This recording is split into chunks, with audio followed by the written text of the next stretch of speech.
Breaking bread. Breaking bread. Breaking bread. The relationship between golf courses and tee time marketing companies are complicated. On the key line, you look like tea time. Usually there are going to be ground rules. Nevertheless, your right is to control all pricing in all channels. No free time till I buy time. No tea time, no off time. No me time on your time. This is your inventory, your business, your income, your brand. Breaking bread.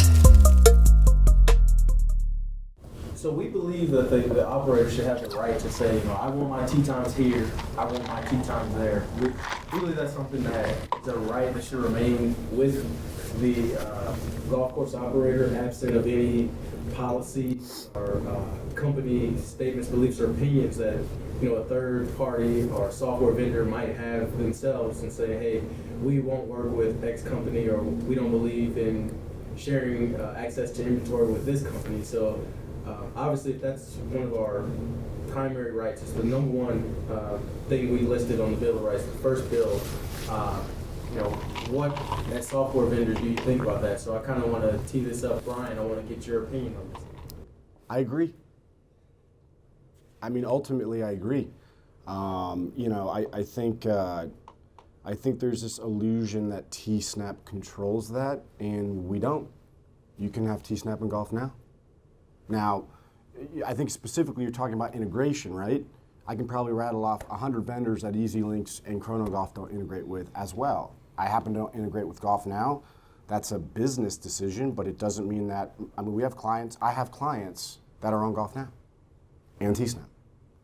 Now, if you're talking about efficiencies, that's a separate conversation. I can appreciate the efficiencies that integration can solve, but at the end of the day, we don't dictate that.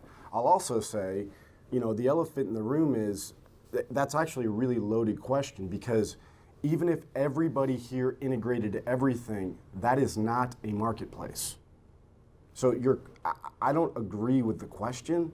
Even Amazon's about as close to an open marketplace as you can get, and that's still technically not a true open marketplace.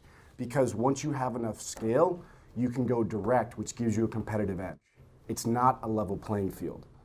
So the idea that, hey, if we integrate with everybody, everybody integrates with everybody, right? You can use a feature of Jonas connected to a feature of EasyLinks connected to a feature in T-Snap connected to a distribution channel connected to a caddying service. I get it. That's not open marketplace, man. I don't read the question that way. That's the last part of the question, though. Yeah, it's saying like we're striving for an open marketplace. Okay, then maybe from my interpretation is much simpler. Is that as an operator, what I really have is my T-sheet.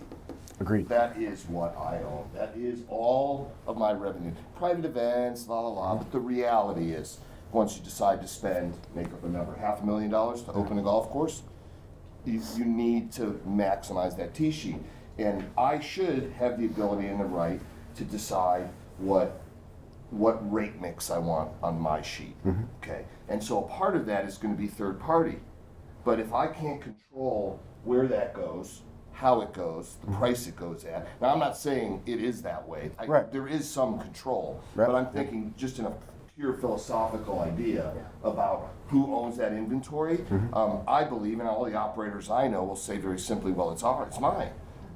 Yet, if you look, do you choose to be, if you're on GolfNow, do you want to be on Groupon or do you not want to be on Groupon? I'm just using that as an example. Well, it doesn't matter, you don't really have a choice, because that's the way the agreements are written, right? And so that's a very simplistic one-off as an example. And then from, you know, I know pricing is a separate question, but it's really hard to separate those two things, right? Because the real injustice is not actually necessarily that my tee time might be on another third-party operator because of a side agreement. It's that I'm not sure what the pricing of those things are going to be. That's the challenge, right? It is, and at EasyLinks, I mean, we've long held the belief that it's, you know, the operator's choice who they want to business with and who they want to partner with, and we've developed tools around that very nature. the ability to connect to multiple third parties of the business operator's choice. And we've actually developed tools that allow them to cultivate the inventory and pricing through our system across multiple channels, controlling the inventory and controlling the pricing. It's also why we also connected our tee sheets to our biggest tee time distributor competition and Golf Now.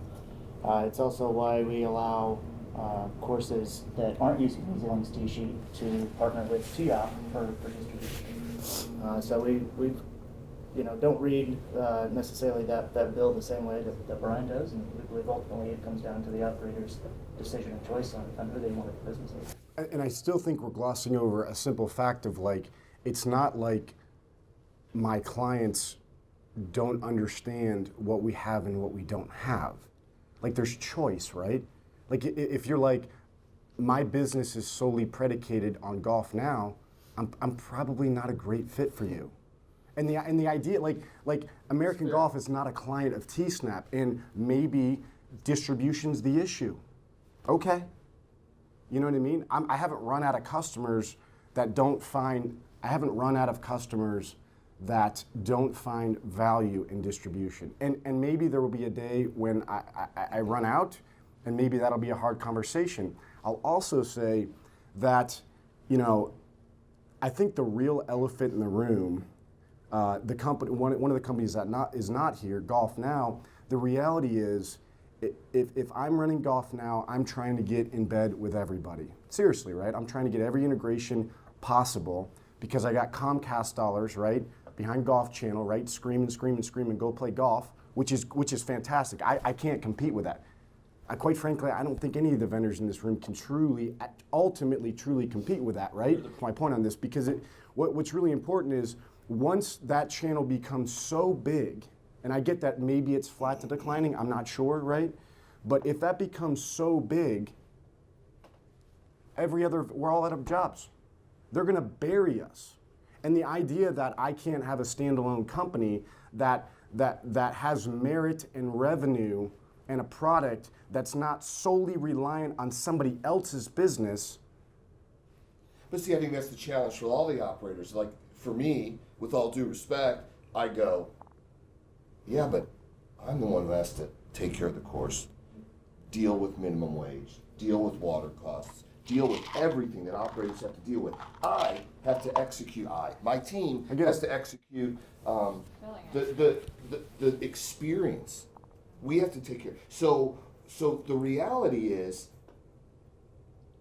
everybody else is dependent upon the operators, and there's actually a little bit of a weird inversion of how, to your point, a lot of the third-party operators, sometimes EasyLinks, sometimes Golf. I'm not going to pick on any one because it's prevalent across the whole. Agreed. Thinks it's theirs, and that's what number one's about for me, right? It's really kind of talking about the same thing. Whose inventory is it? It's the operators. It's 100% the operators. I'll make one point to say, hey, you should allow access to everybody in the space, like Brian is saying, when the person that everybody is talking about, they're only talking about one. No offense to T-Off, no offense to Golf Book or anybody else. They're only talking about one, Golf Now, who violates nearly every one of these. So you're asking an operator or a vendor, you have to integrate with them because it's the course's inventory. Yet that's that third party who violates any number of these. So it's really hard for you to say, you should go enable somebody who actually isn't following the Bill of Rights. That's a tough bill to swallow. Now, that being said, I'm a firm believer you should have access to Golf Now.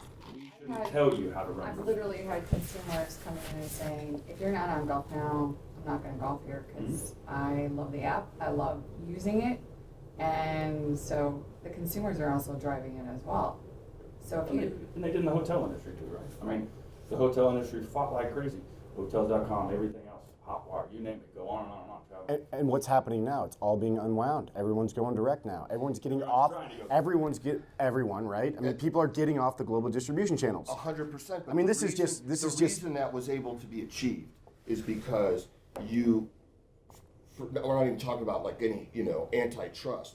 Hilton, Sheraton, there could be 4 or 5 big hotels operators could decide, hey, it's my inventory, and that's what happened. Airlines, 3 or 4 big airlines could go, hey, I'm the one who has to take care of the planes and fill the seats. And gosh, if they're booking there, they're not really my customer. They're their customer using my services, which is okay if that's part of your overall revenue strategy. But the reality is there is not enough. It's too fragmented as an industry. So the unwinding it so that a Bill of Rights could actually really meaningfully be enforced overall would take sort of a, golf act of God to get all these independent operators together to actually have the courage and the strength to stand up and enforce the fact that it's our inventory. Look, I'm talking big, but even we work really, really hard to manage the relationships in a way that works for us and for our owners, and maximize that channel without cannibalizing our other basic revenue strategies. But it's hard, and it takes a lot of time. And we have many, many human beings and teammates working hard all the time just on that. And there's not that scale in a lot of companies. So just to follow up on the ownership of rights and, my name and, my inventory and all of that kind of stuff, I come at it from a different point of view, or maybe not different to everybody's, but my husband and I own our business. We're a classic mom and pop, don't pretend to be anything else, but we're in a very, very competitive golf market. We've never done tee off, as you know well, Jason, we've never done golf now. We've just always resisted it because, when you're mom and pop, like it really is yours. You're absolutely right. Like my inventory is my tee sheet, and why do I want to give it to Jared to sell? And you're never even been to my business, But the flip side of if I do give it to somebody and you're I say, okay, take care of my tee times for me and manage it. There's a whole lot of control issues and pricing and all that. But if I decide that I don't want it to give to anybody, my tee times to anybody, the third parties have no right to say bad things about me, and I'm sorry to say that they do. I'll talk to Jason later on, but if you put my name right now into tee off, the message that comes up is, and I know we've gone back and forth in this before, like a number of months ago, and you did clean it up, but I checked recently because I knew it was going to be at a meeting like this, and it says there were no tee times available at this course. Mm-hmm. I hear that from my customers. My customers call me and they say, "Are you guys still open?" Me too. That's not okay. That's just so not okay. This is the leverage. It's what you just said. First is practically our mission statement at T-Snap, but the point is that's leverage. It's purpose. The people with scale get all the deals, and all the margin comes from the individual mom and pop operators. I don't know about a deal, but I understand your point. I'm just playing. Let's bring up somebody bring up a hot deals thing, scroll to the bottom, click the link, and see what's excluded. Right, right, but still though, the bigger you are, the more leverage you have to put better controls in, which makes sense. Everything in life is the more you have, the more leverage you have. Mm-hmm. Well, here's the thing. GolfNow's got, 3-4 million customers? They're the biggest, right? They have all the leverage, and if you think that they're gonna start coming in as humanitarians going, we'll just, we'll follow your rules, profitability's gonna tank. Maybe there's hope. Maybe there's not, right? Maybe selfishly, maybe someone like T-Snap can go get serious scale and create a distribution channel that doesn't have a flat commission on 100% of the tee time sold, even for returning customers. That'll build APIs that say, this customer originated at your golf course, they've now booked through a distribution channel, and we're gonna agree on an extremely low, fair rate structure just to maintain that technology stack. Your revenue gets cut in half, GolfNow's goes down 50%. I mean, the whole model is predicated on 3 million of 24.1 million golfers that somehow add up to $100 and some million in revenue. That's not new golfers. This is not new customer acquisition. So I'm not here. I'm on your side of the table. I'm fighting to go, can anybody else get some scale and come out with a model that's really gonna stress it? I don't think GolfNow can sell up through Comcast and go, we're gonna do what's right. we're going to change some APIs, and revenue's going to get cut in half, but it's the right thing to do. And I don't think, even though EasyLinks passes the customer data along, it's X percentage. There's no API call to go, let me find out, if this is a returning customer. And that fact alone, I could do distribution channel now, but it's not meaningful. I don't have the scale that EasyLinks have. I don't have the scale that GolfNow has. No one would do it. And we would build that technology stack to do that. So we're the little guy trying to fight the fight going, look, I'm we're all colleagues here, right? Like, I actually have nothing against GolfNow. I mean, the golf industry did this to themselves, right? And now what's happening is the people like T-Snap, not just us, but the people that have just brutal cash transparent models, it's a race to the bottom, right? From a cash value, right? It's whoever can give it away and have a big enough balance sheet to last long enough will weather this storm. I don't think it's up to the technology vendors to save us from this. And clearly the industry created a monster and lost control of the most important thing they have in general. It's up to I think it's up to the operators. So you need to create and figure out what kind of who you are as a course, right? 53 public golf courses. I joke like I have 53 children, right? There's a lot of similarity, but there's a lot of differences between each one too. So you've got to figure out. Yeah, I have some bad children. So you got to figure out who you are and what your revenue strategy, what your rounds mix needs to be, what your revenue strategy. And there are some courses where you're going to go, wow, I'm just going to have to suck it up, and it's going to be discounted into the channel in a super competitive market, and then others where you can use a subscription model or a different type of model, and over time reduce the need for that third party. Yeah. So you were never on it. Congratulations. But we kinda were one of the big multi-course operators that sort of helped build it. To piggyback on that. On Lee's point, I mean, we at EasyLinks, we have a pretty interesting perspective on this because we work with operators all over the spectrum. And we only got into the distribution game because our clients were coming to us saying, hey, we need some help. There is only one distribution player in the space, and they're dominating the market, and because they're dominating the market, they're dictating the business terms. And so our clients asked us for assistance, and that's why we created tools to help control courses inventory, whether that be on a third-party site or on your own website. So courses like yours don't necessarily need a third party to offer or promote specials or value packages. You can use those tools to do that yourself. We can also give you the tools to remarket to your own customers and create advantages for why customers should book through your portal or your website instead of having to rely on a third party. We work with clients like American Golf who do work with distribution partners and are looking to maximize those channels and create efficiencies to where they're not dependent on a third party for those same customers. We created a model on TIOF where there is a pay-for-performance model. It's a percentage commission based upon if we produce a round of golf for you, then that's the only time that there would be a cost or a fee.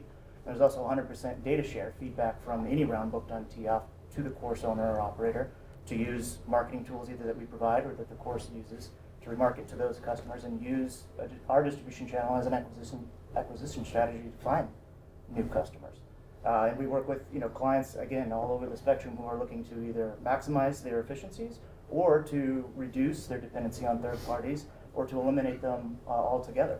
And we've done that for a long time. Kind of similar to what Brian's point was, his clients are dictating what he chooses to do with his business and with his software. The same has happened at EasyLinks over the last 25 years. That's why we're at the place we are now with the tools that we provide. But it all boils down to the operator's choice of who they want to work with. Right, but my main point would be to you would be that if I choose not to do business with you, you do not have the right to basically tell the world that my golf course is closed. To say that, sorry, there are no tee times available at this course, that message should be, please contact, in my role, it should be like, please contact the golf course directly for tee time. And if we're to be, some of this conversation leads into about 7 of the bill. It's all really. sort of. It's all the same thing. I mean, it's unfortunate because, again, having sat on multiple sides of this table, vendors, we get blamed. The golf course owners created the problem. Sure. And the golf course owners, for the most part, want us to fix it. Brian and T-Snap have chosen a model. Ease Links has changed their model a couple times. I was part of that. And Chrono Golf has a completely different perspective than T-Snap, and neither one of us is wrong. Thank you. Agreed. I don't point fingers at anybody's model. I get it. So we were with Tom. We were with Club Profit. Right. Yeah, right. And to your point, though, I'm sorry, we do need a lot of operators in this space, and it isn't wrong. It's the Right. same thing. There's a lot of different courses. There's a lot of different strategies. There's a lot of different methodologies based on what your revenue model is going to be, which then flows to what technology partner you want to be. So for sure. Let me ask a real question. If I get to 1,500 golf courses, just make a number up, right? I'm pretty well on my way there, right? And we have 0 integrations with any distribution models, right? That's kind of a big statement. We'll have 10% of the U.S. market, and none of the clients effectively. I mean, I think maybe there's 2 or 3 clients. 2 or 3 maybe that have Golf Now or Easy Links manually or something. I don't know. They probably do it manually, but at least people like yourself, not that you can't or you won't, but you'll know that it can be done. You'll know. So me and my parent company, we just bought a golf course. I'm a golf course owner. Factually, had Golf Now. 5% call center revenue, 35 grand. 2 trade times a day, 50% liquidation. It's $73,000. Here's the thing, guys. I own a golf course. It's 108 grand. We ripped it out. September last year versus September this year in Orlando, Florida, which has had really bad weather. Can we all agree the East Coast has been hammered? My golf course is up 24% in revenue, and I'm off Golf Now. Factual. I'll give you the data. I'm up 716 rounds in 1 month, and I'm off Golf Now. I'm not, and you know what? I believe there are courses that actually pay their bills and do better because of distribution channels. It's not 6,000 golf courses, though. If it worked, if this actually worked, if it worked 100% of the time with your distribution channel, and it worked 100% of the time, or 90-some% of the time with Golf Now, these companies would be flying planes all over the country, dropping paraphernalia, giving you guys all the data. They're not doing that. Why are they not doing that? Give me a break. If it worked, brag about it. Every time we do something and it works, we write white papers and case studies, and we market the crap out of it. It clearly, it's not working, right? So the fact that I don't integrate with it, sorry guys, I don't integrate with something that's not really, it's working for our market research, which we can argue this all day long. Our market research, we come up with about 700 golf courses out of 15,000 where, they're killing it because of distribution.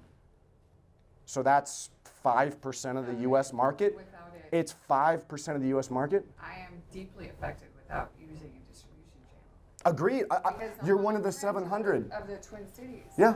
I'm in Wisconsin, but I'm really in the Twin Cities market. Without that, everyone forgets about me. So I have to be in their face.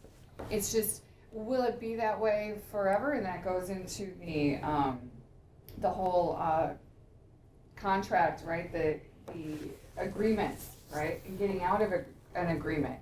If I'm ready to launch and not have a distribution channel, I want to be able to say, all right, time's up. I don't want you to sell my inventory anymore.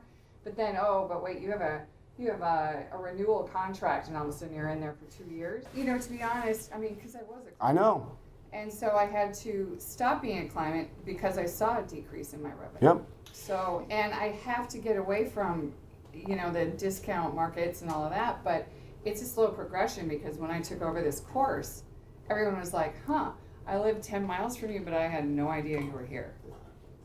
And so now that distribution is the key, though, right? So if you use a terrible analogy I use all the time, right? So if a course where, what percentage of your rounds are third party? I'm not going to pick a name, just in general, third It's party. fairly small. So it's maybe 20%? Yeah. See, so the idea is you can't overnight decide to just quit Correct. 20% of your Correct. revenue. So it's like you're addicted to crack. you want to get off. You just can't decide today's the day I quit. You'll die. You literally will die. You have to wean yourself off. And the weaning yourself off, again, to pound on a very similar thing for me, is what is your revenue strategy? What rate mix do you want? What's going to be rack? What's going to be senior? What's going to be tournament? What's going to be your particular course's revenue strategy? For us, in a lot of our courses, it's the Players Club. It's a subscription model. Not saying it's perfect everywhere like everything else. It's worked really well for us. And so if we can get to the point where a rate mix is there, we're still on third parties. But if you look, it's not a fundamental need at the courses we're at, because it is if most of it is booking around rack, which now that's kind of what's happening for us. You could make an argument that if we pull off it's rack, we're going to sell it. I talk rack in the most narrow sense. Saturday and Sunday mornings, 7:30 to 10. So the key is, right, if you really want to get on, if the course really wants to own its inventory, there has to be, it's that revenue strategy for me. And that's not a Bill of Rights thing, but that is we did it to ourselves thing, and we continue to do it to ourselves. To your point, but it's rough. I get it. To your point, weaning off though, what's difficult, and to give props to EasyLinks, if you want to wean off EasyLinks, you have the customer data as a chance to survive. But let's again, now let me just address this head on with EasyLinks, right? Like, if I owned a golf course, which I do, I guess now. It's so new. Congratulations. But, oh yeah, actually no. Yes, but no. It's T-Snap, our parent company. It would make sense, I think, to some degree, to get on T-Off because I get the customer data. But the minute I can start to map the fact that the customers are coming through there and now I have their data, I'm going to use it until I start to see that, oh wait, these are just not recurring customers, and then I'm going to shut it down, and then I'm going to get them all direct. With GolfNow, the problem is you don't get to do that. That's the problem. How are you going to wean off, right? They're at your counter. It's difficult. That's the thing operators are missing. They're at your counter. No, agreed. You either booked. You either called in and made a reservation, or you booked on, I'll call it my site. For us, it's GolfZing or the individual course site. Or you booked somewhere else. And if you book somewhere else, what's the strategy from the individual owner to turn that GolfNow or T-Off or whatever, right? Golf, it doesn't matter which one. What's the strategy to take that golfer who is not your member or guest, but using your facility today, and turn them into your member or guest? And that's what's missing. And this is way off the Bill of Rights thing, but clearly it's about that feeling like you don't have control when you do, because ultimately the advantage the operator has is we get to see and talk and touch the guest. And many times I think that's overlooked as the opportunity from the operator standpoint. And that's not technology. That's just old school. Like you booked on GolfNow. That's people management, which this industry struggles with. You can get the cheapest price on my website next year. I'd love to help you. Or what happens to, sorry. No, here's my long-term strategy, whatever, yeah. Well, it's like, okay, so that customer comes in with 2 of his friends or 3. You're not capturing the other 3. We do. Well, yes, but trying to get my guys to do that is another thing. When you're hounded with people at your counter and you're not capturing it because you're in such a hurry to get these guys out. But fundamentally, that's the most important thing you have. And you're the first person that I ever heard say what I always say yesterday. Finkel, guest, does not work. Because you got to know who's playing your course. You have, for all of this great technology to work, you have to know your customer. You do. When you talk about owning your tee sheet, when you really think about it, what is it? It's owning who's playing.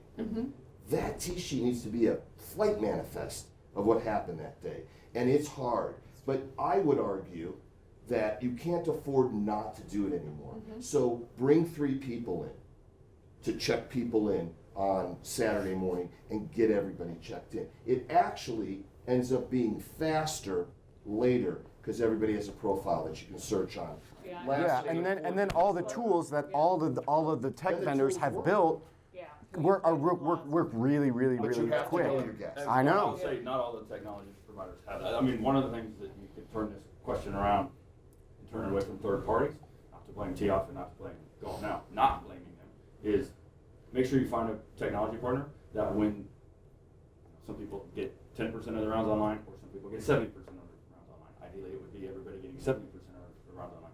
Make sure you have a technology provider that makes it easy for your golfers to give you data. Right. And right now, most of the technology companies, you will see that Finkel, guess, because their technology isn't fully enabled not or it's fast not enough. efficient for a golfer to put multiple names in. That's where the conversation for me turns this around back to the owners is make sure you've got a technology provider that gives you access to give good data. If you don't have data, you're always going to spend, especially if you're not an MCO when it comes to third parties. You have zero leverage, right? You don't have any leverage, So I know, other than not using them. you know, as owners, we obviously, I mean, there's all sorts of things we have to think about, you know, whether it's insurance or T-time providers or staffing, you know, there's all sorts of things, and we're online sales but we never, as a big group, talk about this. And even this meeting today, and I know it's totally off point, right? It's difficult to get people to sit around a table and talk about this. But yeah, you turn on the Golf Channel and the first thing you're going to see is a Golf Now ad. Like, what are we doing about this?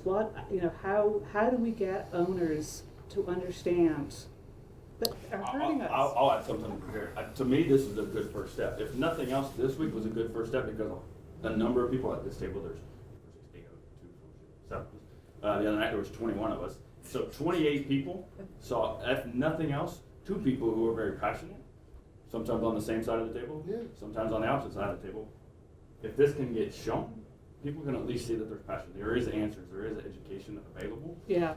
Because this type of conversation, very few people, Lee and I sat in a room with 21 people, 21 fairly influential people at times as well, and we'll say we had an argument, but we were passionately talking, Debate. and everybody Call it looked a at us, debate. and everybody looked at us like, are they going to come to blows? And it's not. We actually agreed 90% on 90% of what we were even talking about, but nobody really wants to talk, Right. which I think is a problem. These Bill of Rights.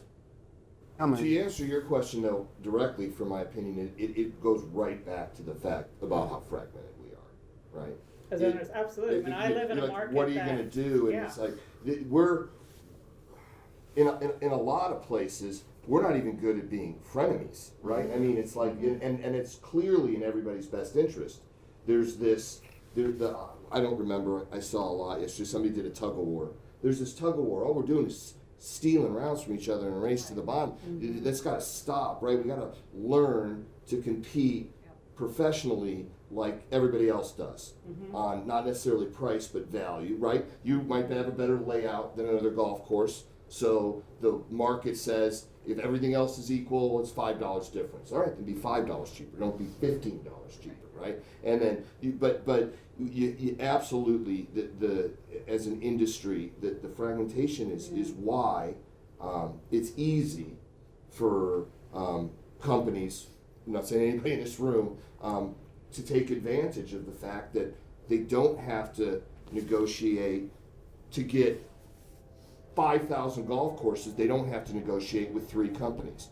They get to negotiate with 3 companies and 4,700 individual golf course owners whose level of sophistication and understanding are going to vary great. I want to get back. And that's the challenge. So they may not have even thought about how to ask and push back on a Golf Now contract. I want to get back to the original thing there. Is there a problem? Well, I was going to. Is there really a problem? Because I mean, conversations are great, but where you spend your money is in what you want to do. I mean, Golf Now is doing $100 million in revenue, and it's proverbial but it's coming out of operators' pockets. It ain't coming out of my pocket. You guys are fueling it indirectly or directly, not you personally, but it's the operators are doing it. So here we have an industry frustrated with it, right? Everyone can get off of it. I mean, you guys could all get together in a room, which would be extremely difficult, and just say, we're just going to stop, but it doesn't happen. So, like, there's not a problem. You know, my company just sees there's an opportunity where there's thousands and thousands of golf courses that are just like, we don't care. There's only, what, 8 true transient markets in the U.S.? Round up, I'll give you 20% of the markets in a transient market, which is not accurate, by the way.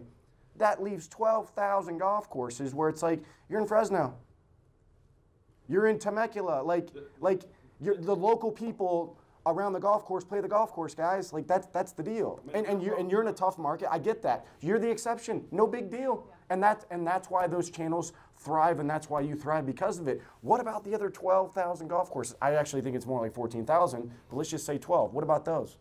Because a big chunk of those are doing it. And we as a company are just going in and educating and saying, Tom, Dick, and Harry have played your golf course for 30 years and now you get none of the revenue. What's actually changed here? Do you really think, do operators really think, the answer is ultimately probably yes, the average, that a company's really going to come in and just be like, my job's to help you print money. No, their job's to print themselves money. That's their job.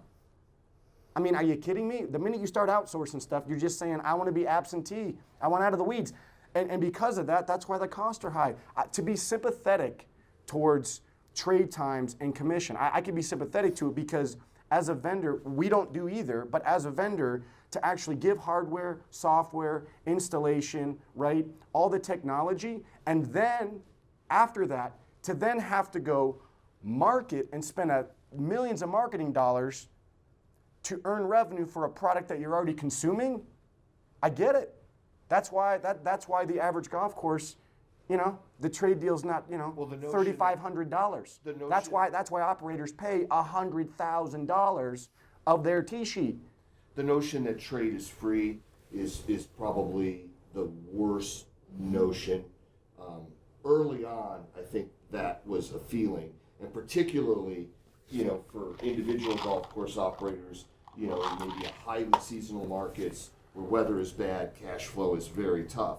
So it's super tempting to use that trade instead of cash. But we see what happens, right? A virtual golf courses in competition gets created around you when all of those trade times get aggregated together. So as competitive as your market is, no question. It's more competitive because there's 3 or 4 other non-owners who have a virtual golf course because they have a lot of inventory they're selling. And without the overhead and the costs and the load. Plus it's a 6-month season. And so that idea that trade is free is very, is challenging. It can work, but it's tough. You gotta manage it right, you gotta understand it, you Well, gotta what make people have to sure. realize about trade is, okay, so if you and I are just trading back and forth, that's fine. But if we're all trading to him at the end of the table, well, we're just starting to feed this monster. That's correct. You know, We're creating and a that's virtual exactly, competitor. And so, I mean, And- you know, golf now from a business point of view, you know, if you know, nothing to do with the golf business, I mean, they're so smart what they did. You know, they exploited such a huge weakness in the golf business. But yeah, that whole trade thing, and it just, so it's like another tee timer, and it doesn't seem like much because, you know, owners were too focused on just like what's happening right now. I need somebody tomorrow to come and play. It's Transparency portion of this, like, I had pull teeth and threaten and kick and scream to get Golf Now to say, what did you make from my trade times this year? What did you make? And it was staggering. It was absolutely staggering. And that's why I was like, I'm done. Goodbye. And that's when I went with T-Snap. It was just like, are you kidding? And I don't think anyone knows. I don't think any golf courses are asking that question. If it was working, they would provide you the data. They would say, look, you paid me $100,000 and here's $400,000 of customer revenue that's never played your golf course. And on that premise and that premise alone, I would do it now and I would integrate you, no question. But the problem is, show me that report, right? And that report, from my understanding, and Kurt, you're probably you've been in the industry longer than me. I don't think that report exists. I don't think operators have that as part of their sales summary, rounds report, and then the That information definitely exists. It's just Well, not really available. We have to look Right. it up ourselves, and it's really complicated to work. You literally Right. have to know, you just have to look at every trade time that's gone out, and then you track that in your own report against what went out and the revenue that was created, and that sounds simple, but it's pretty cumbersome. Well, and when you say created, I mean, that's totally manual, because the software, Oh, yeah, the software. this goes back to my point, right? and then it's like text, It goes back to my point about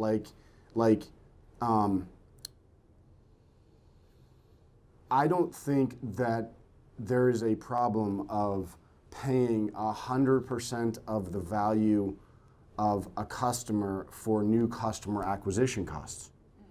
I'm founder I agree with that. founder CEO of TSnap. I'm telling you, my cost of we know, the three of us know, the cost of acquisition for you guys is more than you pay us the first year.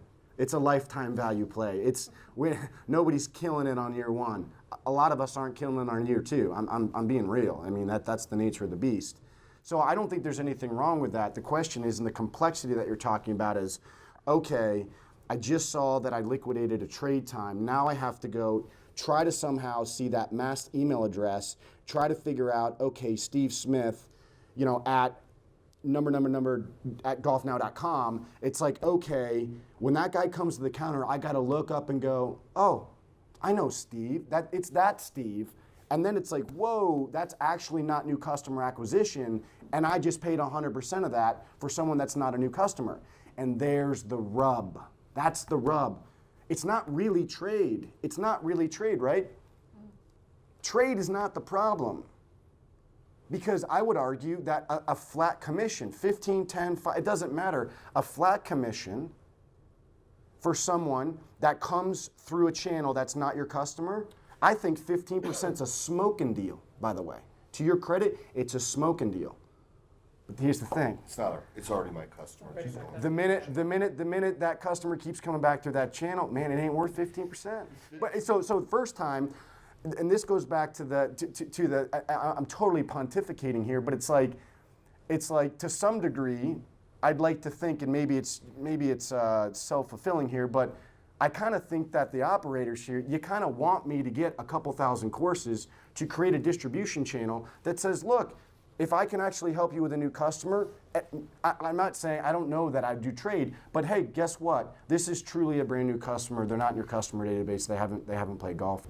Even if they give you the right data for every single first player golfer, it's not on them to give you all four. They're not even asking for all four. If that's not their fault. It's not their problem or their fault. You have the customer standing right in front of you. You have to get data. One of my good friends in the space, who's very well known, Dale Ratcliffe, has turned them off and has told Golf Now, I will turn you back on tomorrow if you give me the data. If you don't give me the data, I'm not turning you back on. And he hasn't. And he's done very well. Part of why he's done that is he's great at getting data himself. He's got an awesome loyalty program. Those two things alone, you can actually start calling your own shots, including with third parties. But you have to have data. You have to have a program similar to what AGC. The AGC went kind of on steroids compared to what other operators can do, and they have the flexibility to do it with the number of courses. They created their own site, right? So GolfZine, if you're not familiar with GolfZine, great tool. And it's more than just a site. There's a lot to it, and an individual course operator can't do what they did. But they saw a problem and they went and fixed it. I also will challenge you to get a tee sheet that looks like theirs, because they have, whether some of the numbers, including BCG, is good at it too. I think some of the numbers sometimes are fibbed because they've got sly operators at the counter, but they've got 98% data capture.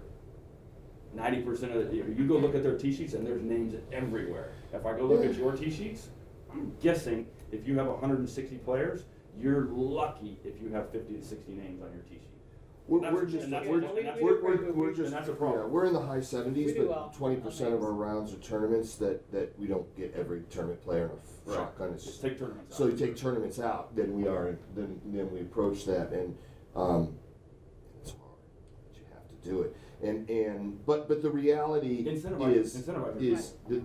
reality is when you look at all of these bill of rights, I joked a minute ago, but they all kind of do the same thing.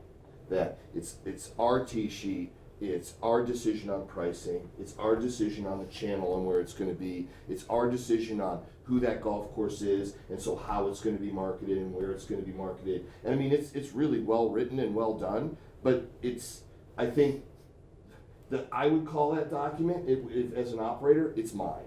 That's exactly what it is. Right, it's mine. Operating And- bill of rights. That's you own and operate it. But then the Every aspect challenge of it. is, I'm going to work really hard to negotiate the very best contracts I can with you, with Golf Now, with and I have a tremendous amount. I'm blessed with a tremendous amount of help and resources to be able to really both analytically know the data and then legally have honestly it's got to be impossible and there's a little more clout. I mean, because we're concentrated in markets, but the individual operators, we have to figure out a way. This is a dream, right? But we have to figure out a way to get more together in a room to talk not just about this, but about golf. And You've made several points about owning your tee sheet, owning your inventory, owning your golfer. Do you feel like at your courses you do that? Yeah, I do. So how do we transcend the knowledge and education that you have to? What it is it's a philosophy, right? It is about, you have to create, I keep going back to this, but it's a very standard, a revenue strategy for your course.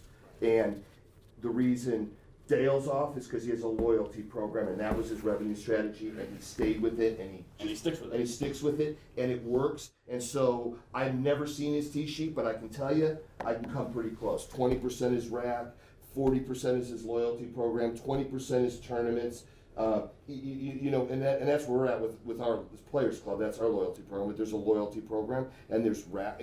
And so, if you want to get off, you have to figure out how, or if you want to stay on, but have it as part of a small part of your overall revenue strategy, which in your market probably makes sense. You just got to figure out what's going to replace it, and then go all in on that. But before you can make that decision, not you personally, an operator can make that decision, you have to know, right? You have to know your customer. You got to have the data capture to go, how many people already give me more than X a year? Or how do you know to price your loyalty program? Is it $200 a year? Is it $500 a year? Well, you got to know how many people are already giving you that amount, or you'll cannibalize yourself right out of it. Here's my fear. And I'm actually, as a colleague, Kurt, I'm actually fearful of Chrono on this issue. Chrono as an example, because it's part of the strategy, the revenue strategy for my company, right? Is I really struggle with. And to be fair, it's my job. It's like it's your job. It's my job to try to look downfield, right? I'm trying to understand if I integrate with Golf Now, and 50% of my portfolio ends up using Golf Now. I'm trying to really honestly ask myself why Golf Now is not going to come in behind my ERP system and go, we already got one trade time, and just install software. We'll keep it at one trade time. I'm out of business. You're out of business. You could be going out of business, and then guess what? You guys are going to have this little Tee Time Coalition, this Bill of Rights. It's going to be all operators, and Golf Now is not going to show up, and we're all out of business. It's the reason why Tom cut the cord. In fact, I heard, I'm not going to mention a name, I heard another vendor that's not here and not Golf Now that did the integration under the pie in the sky. That's like, man, there's like hundreds of courses that want to sign up, and they actually, the minute they signed up with them, they actually lost more courses, because Golf Now's team could come right behind that and be like, well, you already, we'll just do the one trade time, we'll give you some technology. So here's the irony. Like, you can complain about me not integrating, right? But ultimately, I'm trying to be part of the solution to help unravel this. If I integrate, guys, I'm out of business. So's Tom. And I don't know, and I'm fearful, professionally fearful, that that's what they could do to the other newer vendors that have that integration. And to be fair, and I mean this sincerely, I hope it doesn't happen, but fundamentally speaking, this is exactly what I would do if I were Golf Now. And because of that reason alone, that's why I don't do it. Or that's why I've been reluctant to do it. Let me get to a massive scale and prove that I can have more revenue than expense and have a standalone company, and then maybe I'll have enough leverage to go to Golf Now and dictate the rules. Because that hasn't really happened from a vendor perspective. Maybe EasyLinks at one point, I don't know. That's kind of the offline conversation that maybe you're the only one in the world that knows about that. But the point being is, I'm just trying to help deconstruct the beast here. So the irony of that I don't integrate, it's like I'm not integrating, and even though you're on, I'm actually trying to help you and you. And it's okay that you're not on TSnap. Tom's doing the same thing. I integrate, we're out of business. You don't think so? No, I'm just going to say, there's 100% nothing wrong with your model, and there's nothing wrong with Tom's model. Mainly because you're upfront about it. There's nothing hidden, there is no hidden agenda, right? Well, whether I agree with it or not, again, we firmly believe that our software is as good or better than anything in golf. And a few of us, fortunately, have new technology, which is even better, right? We're not fighting some of the issues that I fought for a number of years, and now Jason is as well, with legacy platforms, right? They're trying to bring together a lot of older technology to compete against young, agile companies. We have an advantage. We have an advantage over Golf Now. If you guys have heard their plight to try and get their software to market, we feel really good even with our partnership, and we feel like we have a partnership with Golf Now. We went about the conversation a little bit different. We've got a full integration, and they work well with us. It really is about what our courses were demanding, and we believe in an open API. Until our courses said we want this integration, we didn't pursue it because nobody was asking us. And that's really important. My clients are not screaming. So that's really important, right? You listen to your clients, and I listen to my clients. I mean, the reality is, it's not, I mean, maybe 5% of my book of business is saying we want the integration. I mean, if that were 90%, I probably have the integration because I probably have to. Based off of 5%. Yeah, right. You can't. You can't. would never get any- That's not how you drive an IT roadmap. On Kurt's point, I mean, he speaks to competition in the space, and we feel very strongly about the fact that competition is ultimately best for you as an operator. It forces us to get better at what we do, and also provides you choice to match the product and solutions that best fit your needs at your business. Well, I think we as operators are rooting for all of the technology partners in the space, and welcome all that, and honestly,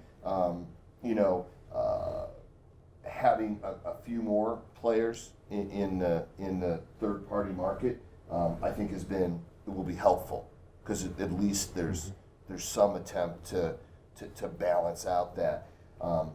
The thing that is the most disappointing, though, to me always, which isn't, I don't think necessarily on this, is that when you talk about the tee time aggregators and all the third-party aggregators, they're interested in the market share they have of online bookings. They're not interested in being a partner in helping us grow the game of golf and create more golfers. Inherently, they have a conflict. For sure. Yeah, and mind you, that's the biggest challenge. We have. We just, I feel a lot that the inventory is, and I think it becomes because they're not. You're not at a course. They don't see it every day. I'm not saying you as a technology provider. I think clearly you're partnering to want the game to grow and be bigger, and they just that all the real big dollars in marketing money and stuff is there. And you never see one ad about just playing golf, taking lessons, getting kids, right? I mean, that's the craziest thing I've ever seen. They don't want to grow the game; they just want to take more inventory and a bigger share. But is there anything wrong with that? Because everybody bought it. Yeah, well, they did a huge market push. It's not wrong, Nick. you know, Right. It was yeah, wrong golf, then, and it's still It was wrong. more that, you know, golf message, and then, hey, you know, check out these courses. We had this conversation last night, and I will do anything I can to help you guys up there. I mentioned to Christine last night, I was in some meetings last week with a gentleman by the name of Gift Breed at Independence Golf Club in Virginia, who does an amazing job. And the message for me, from an owners association / a Tee Time Coalition / anybody who cares about growing the game of golf, is not about get out and golf. It should be get out and get to your golf facility. Once you have somebody at your facility, you can turn them into a golfer. Turning a non-golfer to a golfer through a commercial is worthless. We will never take somebody that sees a commercial that says get out and golf and they don't golf, who doesn't even know where your facility is to begin with, but they see a commercial, they're not gonna find you. They're gonna find Golf Now, because the Golf Now commercial is right after the get out and golf deal. So you've gotta get creative, you've gotta have data, and you've gotta get creative in how you get to get people to your facilities. As we mentioned last night, Gift does Thursday night concerts. He brings 400 to 600 people to live concerts to his facility in season every Thursday night. There's 400 to 600. Yes, some of them are golfers, but a large majority of those are just there having fun. He does foot golf. He does, you know, at night. This is brilliant, especially for your facility. You've got land that at dark 30 until sunrise is worthless. Do laser tag. I guarantee you got a ton of kids around you, and I'm a 47-year-old kid. I will come play laser tag if you open your course up, and I live in Phoenix. I promise you. Get people to your facility, and you can turn them into golfers. When you get them to your facility, even if they're not a golfer playing golf, get their email address or get their cell phone number. One of those two things. And now you can start actually turning the tables, and you're going to create your own golfers. Before they get a chance to play golf and before they get a chance to book on any third party, get them in your loyalty program. Make it free to get into their loyalty program, but make sure you're communicating. To me, the answer isn't on Jason or on Brian or us at Corona Golf or Tom anywhere, or on Golf Now. Golf Now is doing exactly what they said they're going to do. They haven't lied to anybody. Agreed. For the most part. So, For the most, they may have blurred. So I think to your point, you know, where from here, right? You want me to integrate with Golf Now? I mean, at the end of the day, right? I integrate with Golf Now. You're still not going to get customer data. They're going to continue to push more and more leverage. But that's not my decision on whose product I'm choosing, really. Right. And when I can go and have that choice and look at that, you know, technology, ease of use, is it useful for me? And reporting.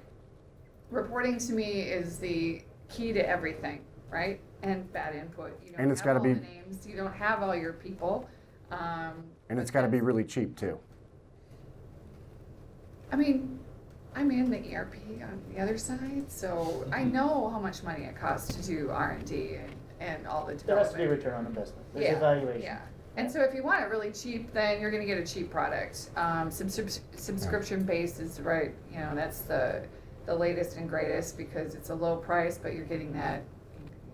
Getting a great product that continues to evolve. Right. I think when I listen to this conversation today, I mean, it's been very, very healthy discussion. I know, Maya, you asked earlier, you know, what is the industry doing? What are the steps that we take? I feel like this is a very productive, healthy first step. It's about getting the right mix of people around the table to discuss some of the most challenging, even Brian would maybe say contentious issues. You have to be real, open, authentic, and honest about what each of us is doing individually to continue to lift the industry as a whole.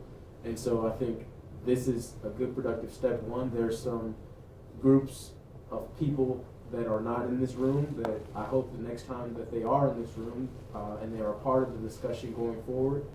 I would rather spend maybe not quite as much money as we're spending this week and do this every single week for a fraction of the cost with just 3 owners every single week. Right. We get way more in the industry. You bring the 3 of us to the table with 3 owners in markets every single week. For what we get in the room this week, this is far more valuable, Because- as well as it's something that we all can work together. And again, I'm not saying the way you run your business with Tom is wrong. The way you've done it with a couple of vendors is wrong. I'm not saying the way he does business is wrong. We're friends, right? So But I don't agree, that's not how we choose to do it, we're not wrong either. But having the ability to understand the options that are out there, to me, the biggest thing that can come out of this is the video. Hopefully we all look pretty on the video. All right. But adding context to the Bill of Rights as opposed to just being a link on a website, that very easy to know anything about. The contentious thing though is important, and I think that's true too. I mean, even there's no contentiousness between myself and Ben at Golf Now. You know, I mean, we work together well, really well. There's, you know, they're a part of our revenue strategy at some courses, and at some courses we don't have it at all. I mean, so it's okay, but it's taken a long time for us to really get to that place, and it's hard.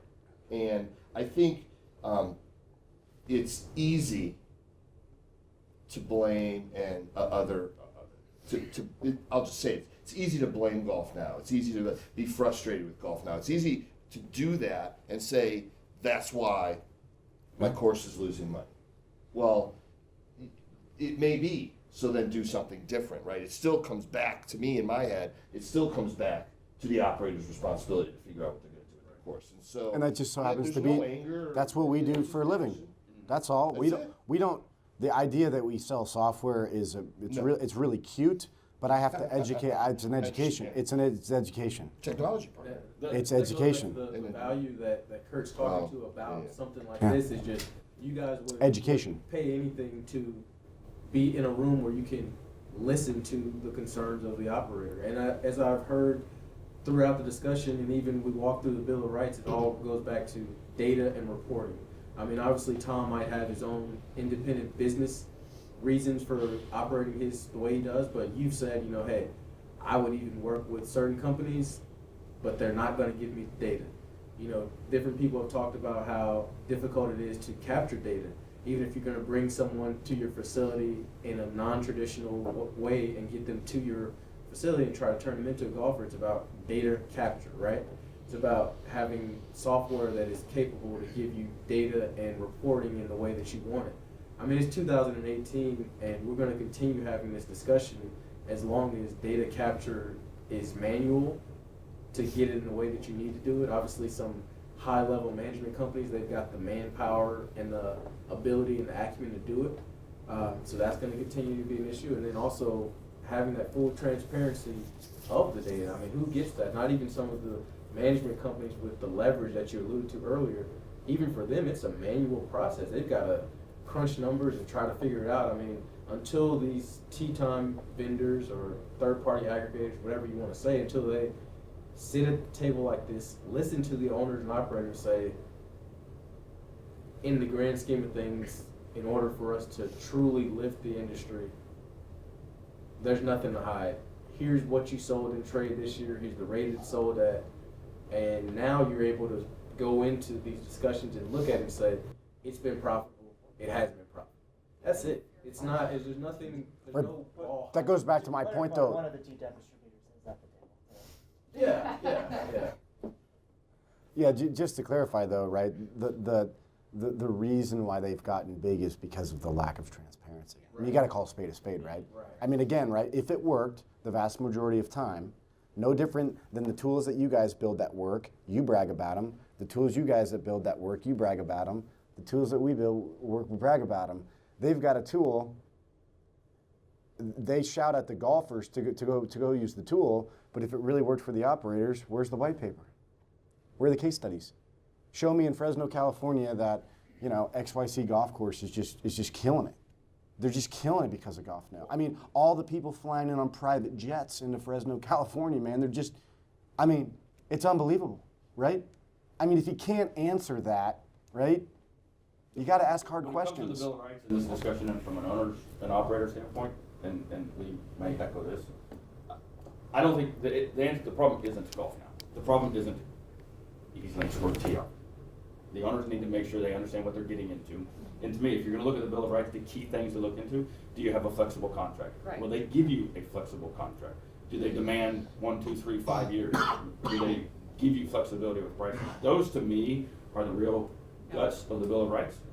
Not about whether or not he's letting you get on tee or on golf now. He's not stopping you. Neither is Tom. He's stopping you maybe from a fully integrated solution. You have a choice. Don't work with T-Snap. Don't work with Club Profit. If you really want to work with a third party, neither one of them are stopping you from working with a third party. Yeah, thank you. That's It wasn't important. that long ago that not a single one of us had an integration. So it wasn't even that long ago that you guys were all working off of paper and cash register. So everybody's come a long way. The thing that wasn't happening back then, that still isn't happening now, is data, right? You have to take ownership of getting data. If you have data, you are king, right? That's the one thing to remember. If you have data, you're king. They're tremendous at it.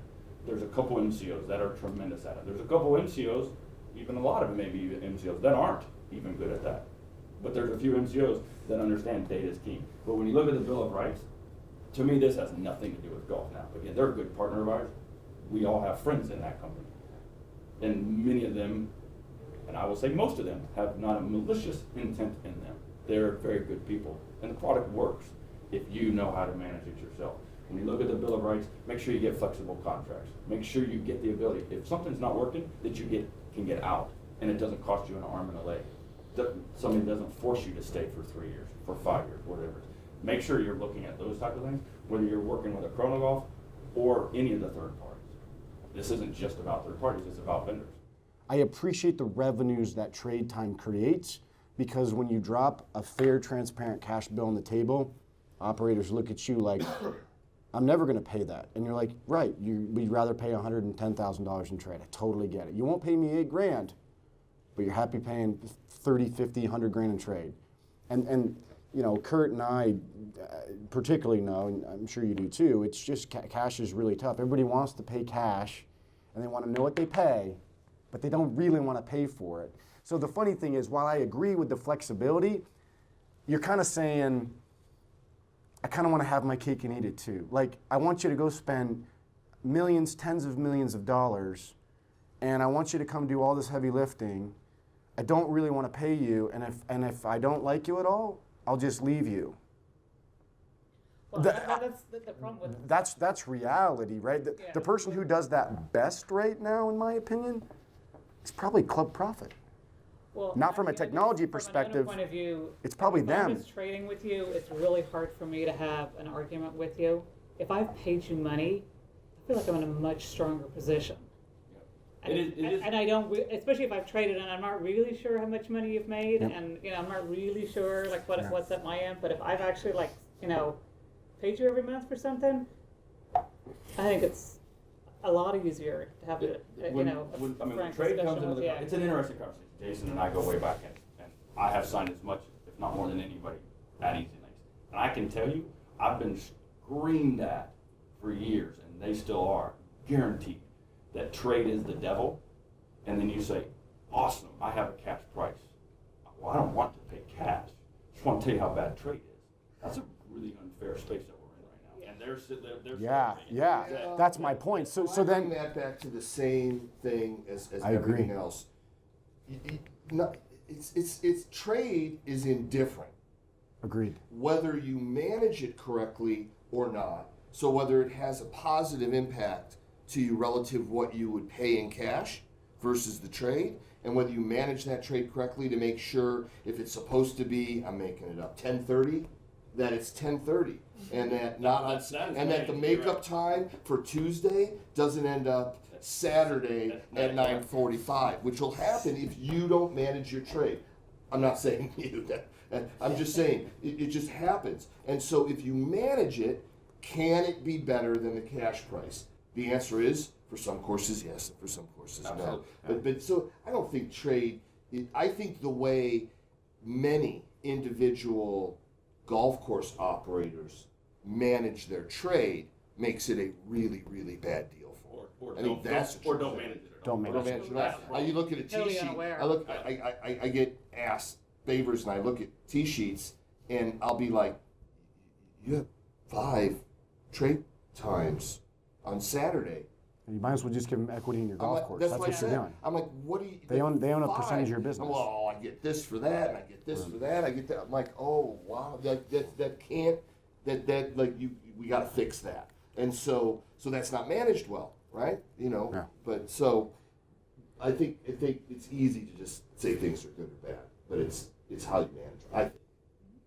You won't get an argument. Yeah, but to your point on trade, right? It's like having not sold it, but having, I think pretty good knowledge on the issue. It's like, I want to do trade with you, Kurt, but let's do the 5 o'clock and the 5:10 tea time, PM, and let's do it like 2 days a week. Sunset is at Yeah, 5:30. yeah, exactly. 2 days a week or something, right? And then you're like, so basically what they're really saying is, give me the car, I don't want to pay you. Yeah. And at the end of the day, like that really is I don't know. I've never sat in your shoes or your shoes, trying to sell trade or some version of that, right? But ultimately, the savvy operators are trying to argue, hey, I want to do trade, but let's do terrible trade times so that you don't get paid. And I actually think that's unfair. Trade. To your point, it's actually unfair. It's like, no, like if I'm providing a product and a service, I do need to be compensated for it. Now, should it be 5 trade times starting at 8 a.m. 7 days a week? I don't know. I tend to think a few Dell computers and some legacy software, for the most part, is not worth that, in my opinion. I think there are products out there that might be worth 1 premium trade time, maybe, if it was managed right. I'm not sure for, old legacy.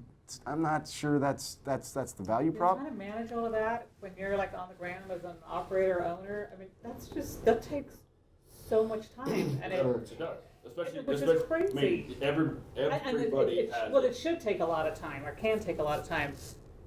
I think a lot of owners don't spend a lot of time and they don't know what's going on, so then the whole thing just unravels. But it's crazy. So you're totally distracted from, actually selling, marketing, speaking to your customers, what's going on outside. It's You shouldn't have to worry. You shouldn't have to worry about that. That shouldn't be another thing on your checklist that I have to manage. If you choose to get into trade and you choose to do it with certain vendors, you do have to then manage it, right? Because it now becomes another thing on your checklist that is important to your business. Mm-hmm. But in theory, you shouldn't have to worry about that. And right now, you don't because you pay cash.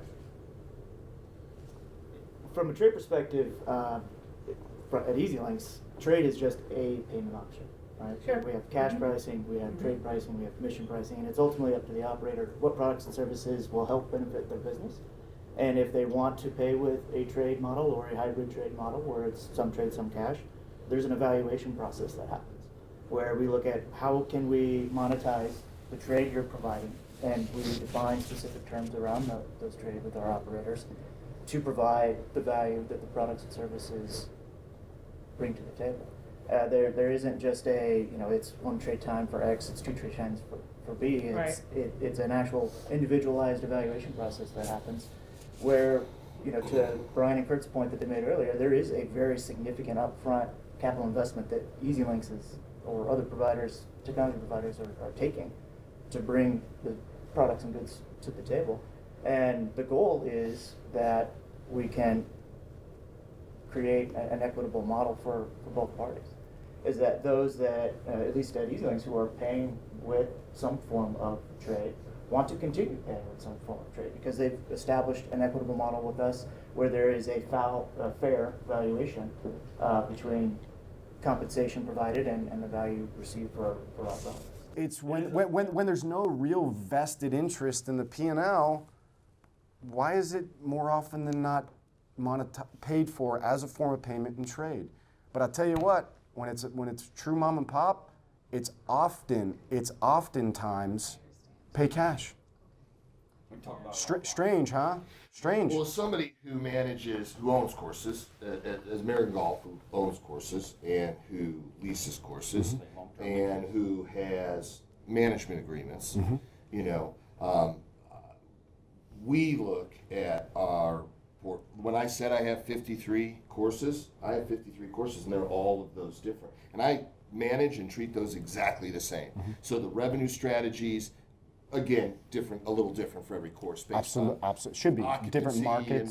You bet. But the revenue strategy that I'm going to lay across, I own. I mean, to be specific, I'm not going to trade for my tee sheet or for Golf Now on a course that I manage and pay for it on a course I own. Like I look at what's the best model Sure. overall. Yeah, and so and this is really important. I'm not throwing a blanket and saying no, all I didn't take MCOs, it that way either. and not certainly not your company. I'm just saying as a general statement, right? Like when you don't truly have an interest in the P&L, you Yeah. oftentimes see trade, and that's just really interesting, Yeah. right? And also, right, the other point I made at the beginning, which is like typically speaking, it's the larger MCOs that typically have both manpower expertise, right, to manage trade, right, and they have the leverage to try to get a better deal out of those companies that offer that as a form of payment. And in that scenario, it very well might be an absolute beautiful arrangement. But remember, right, it's like most of probably the economy, right? It's the people that can't afford that end up paying for everything, and the people that can afford end up getting the best deal. And to be fair, that's not a golf problem. That's just kind of capitalism as a general statement, right? But this is why you don't see announcements of, you guys, I believe, have like all 20 of the top 20 MCOs, right? Significant amount. Yeah, or something like that, right? And kudos to that. And but you don't see anybody going, we're off distribution, we're going straight to cash. It's interesting. I'm just saying. Yeah. Well, it makes I you think scratch your head. This is to go anywhere, like they have to be part of the conversation, because we can't talk about what we're talking about without those people represented. There's You no know, doubt about a the good bigger- conversation. Yeah, the bigger people. I 100% assure you, if this exact same group got together next month and somebody invited Mike Hendricks or Jeremy Hainline or somebody else from Golf Now, I promise you they'll be the first one in the room. They'll beat every one of us here. They will 100% gladly accept the invitation. Oftentimes they're not in the room because they're not invited to the room. So I will give you that assurance.